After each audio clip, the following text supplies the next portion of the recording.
Hello, this is the Tropic Pianist Gamers podcast, episode 22. The Vision Board Blueprints. So today I've got my special guest, Lisa Williams. Lisa, would you like to introduce yourself properly? Of course. Thank you for asking me to be here today, Jen. My name is Lisa Williams, also known as the Vision Board Queen, and I help women in business create the blueprints for their dream life using a vision board so that they can live the life and the freedom that they desire. Amazing. So can I ask you, let's go back a bit, and how did you get into that in the first place? Because that seems like a bit out there. What led you to it?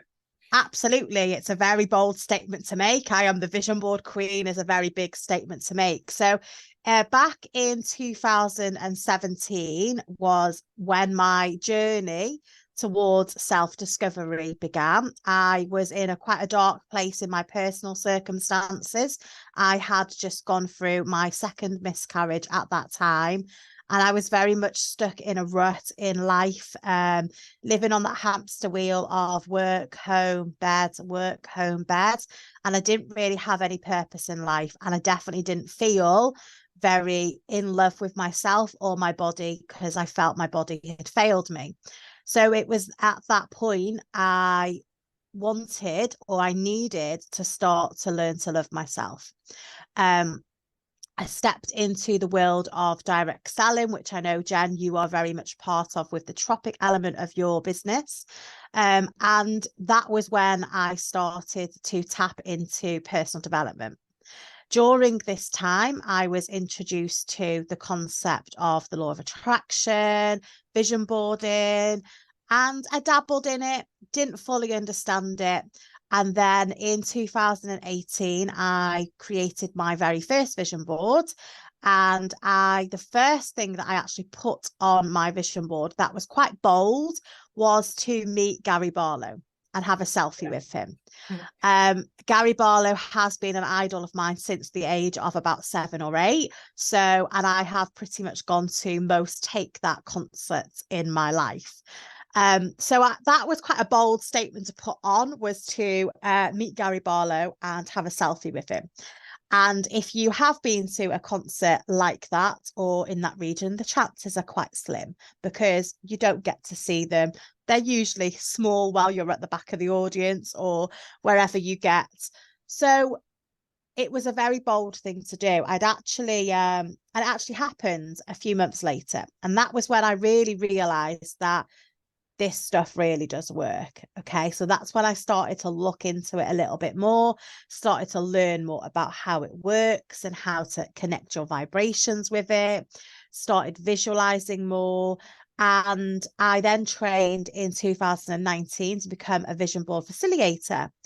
And that's really my backstory. Didn't really do much with that at the beginning. I held a few vision board workshops locally. I then planned my wedding using the concepts and the principles around vision boarding. So I created a vision board specifically for my wedding. And then I created a vision board for my rainbow baby. Cool. And that was when I really started to work with the vision boards and the energy of them. And then I stepped away from the direct selling world in 2020. And then we went into lockdown and I didn't really have a business at that point. I didn't really I had ideas, but I didn't really know how to get them off the ground. And then lockdown gave me that push to do that. So that's pretty much the backstory, Jen. Probably gone into a little bit too much detail there, but that's cool. The backstory of where it all began. So yeah, lockdown hit most of us, if not all of us, in different ways. Obviously, it was a really positive experience for me. Would you say that was a positive experience for you going from lockdown then? Lockdown was a very mixed time for me. At the beginning of lockdown, obviously, I was pregnant in lockdown. Yeah. I was carrying my rainbow baby. So that was a really significant moment for me and myself. And it was something that I wanted to share and enjoy the moment of being pregnant. And it filled me with terror. It filled me with, more fear, than I needed in that pregnancy, because obviously I had the already fear of miscarrying again, and then the fear of COVID whilst being pregnant was the unknown. No one knew how it could affect a baby because it was very new. So it was a very mixed time for me in terms of fear element. I did come in my own bubble. I did start to, I couldn't mix with people. I had to step away from my paid job, but it also lit a fire in me that wasn't there before as well. So it lit that fire inside me that I didn't want to go back to my paid job.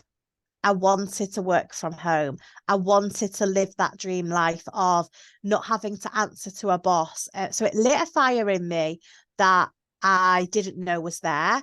And it allowed me to grow my online business to a very significant level that probably wouldn't have happened if it wasn't of being in lockdown.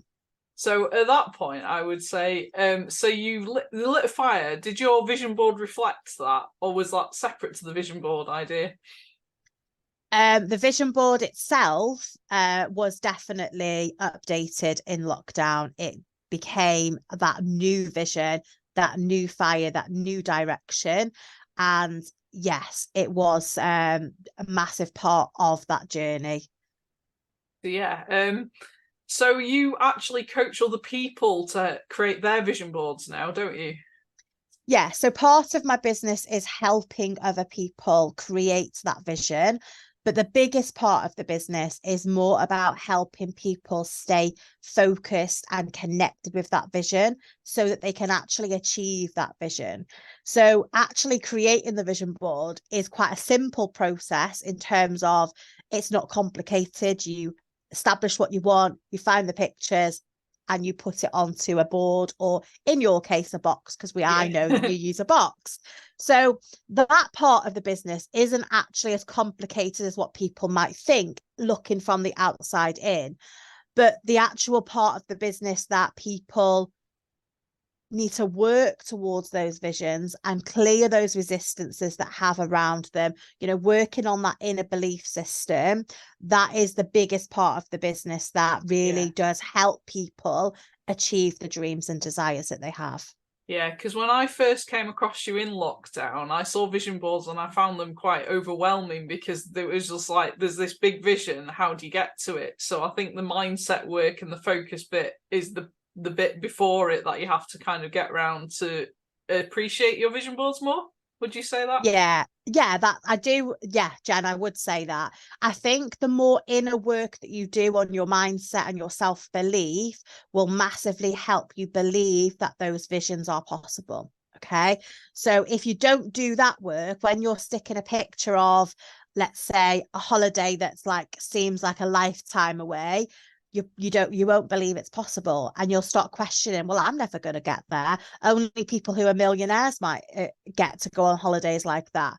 So but when you've done that inner work, you will believe that you can achieve that. So the inner belief and the inner work is a massive part of not seeing a vision board as overwhelming. And on the other side of it, there's also, you might have a big vision, but then later down the line, you realise the big vision, you didn't actually want that big vision. You want something else altogether. Because I used to want a grand piano and I've since changed my mind. And that's okay as well, isn't it? You can change your So mind. a lot of people, when they first set out creating a vision board, it's exciting and they put all these ideas down.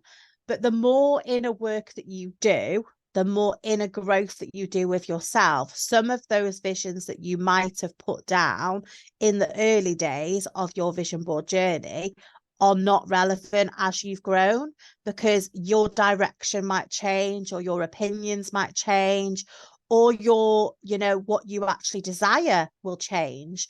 And that's okay. It doesn't mean that you failed. It just means that you have grown and outgrown that vision. Or it could have been you thought that was what you wanted, and the more inner work you do, you realize, well, that's not actually that important to me. So with regards to your vision board, have you had that where you've thought you wanted something and then changed your mind, or have you always been consistent with what you want and gone forwards with it? I've absolutely changed my mind, Jen, so many times. Okay.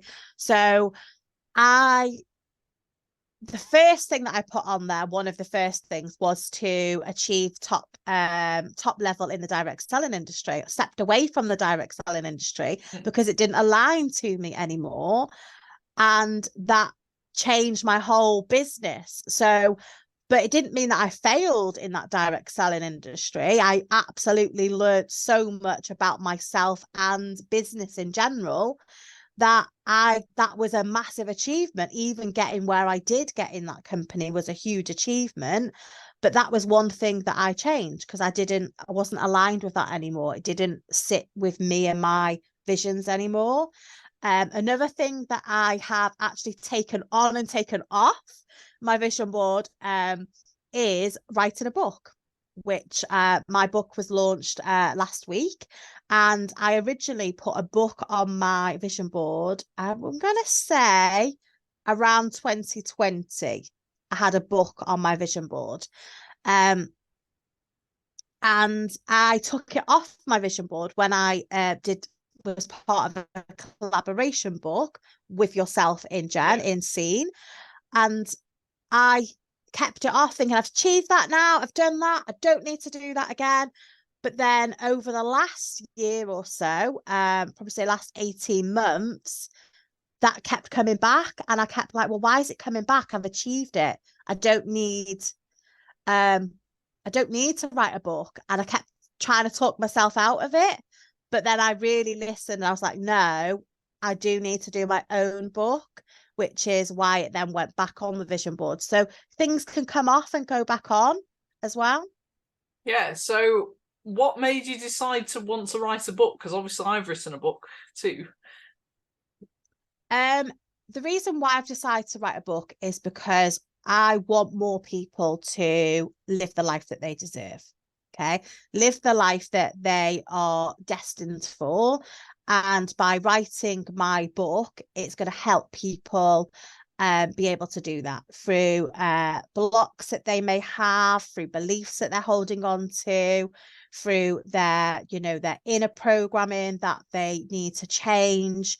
And obviously, some people have probably never created a vision board. So I want them to be able to walk away and be able to create a vision board as well. I just want it to be a tool that people can use to live the life that they deserve. Cool. What's your book called for the audience? It's called The Vision Board Blueprints, which is the title of the podcast. So that's handy. Amazing.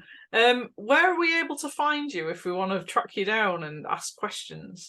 So you can find me on Facebook under Lisa Williams. I do have a Facebook community group called the Vision Board Lounge, and I'm over on Instagram under Lisa Williams Vision Board Queen.